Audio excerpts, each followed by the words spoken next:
Greetings. Today we continue part 2 of manifesting your pedigree from 1 John chapter 3, verses 7 through 10. We concluded reviewing Matthew 7:15 through 20 yesterday. And we need to understand that in our daily lives, you and I are manifesting either good fruit or bad fruit. Galatians 5:19 through 21 lists the works of the flesh.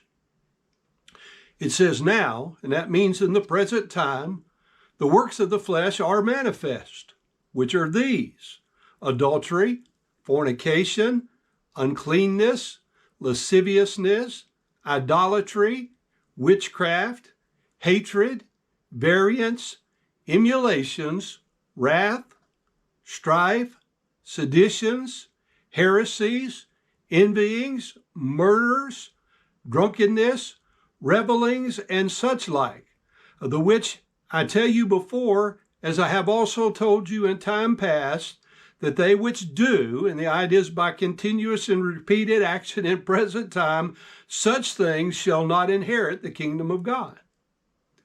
By contrast, the following verses, Galatians 5:22 and 23, list the fruit of the Spirit.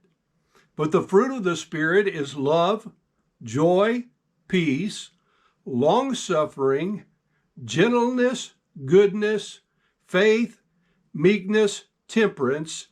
Against such there is no law.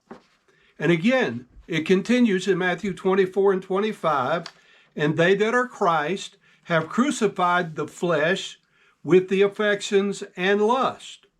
If we live in the Spirit, let us also walk in the Spirit. If you are living, that is, if you are alive in the Spirit, it is because you have been born again. Then you should be walking in the Spirit to manifest that you have in fact been born again. I would like to overstate that which should be obvious right here. The fruit of the Spirit cannot be produced without the Spirit.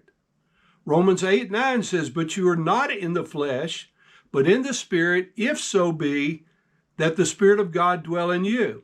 Now, that is in present time, if any man have not the Spirit of Christ, he is none of his.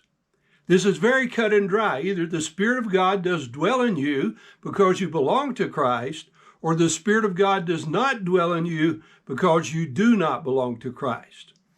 Then in verses 7 through 9, we need to consider the perpetuality of the demonstration of our pedigree.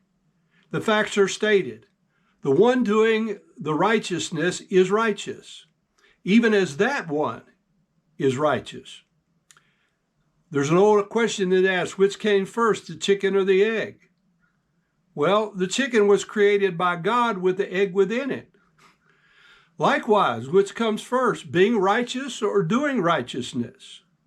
Well, even as that one is righteous refers to Jesus Christ. Did Jesus Christ become righteous by righteous acts? Or did Jesus do righteous acts because he was righteous? The latter, of course, is the truth. John makes the same application to our lives. We do not become righteous by doing righteous acts. Rather, righteous acts come from being righteous. He says in verse 8, very literally, he who habitually practices the sin is out from the devil, because the devil, he was sinning away from beginning. For this purpose, the Son of God, he was made manifest that he should destroy the works of the devil. And verse 9 continues, whosoever the one having been born and remaining born out from the God, he is not doing habitual sin. Because a seed of him, that is of God, it is remaining in him, the born one, and he is not able to be habitually sinning because he has been born out from the God.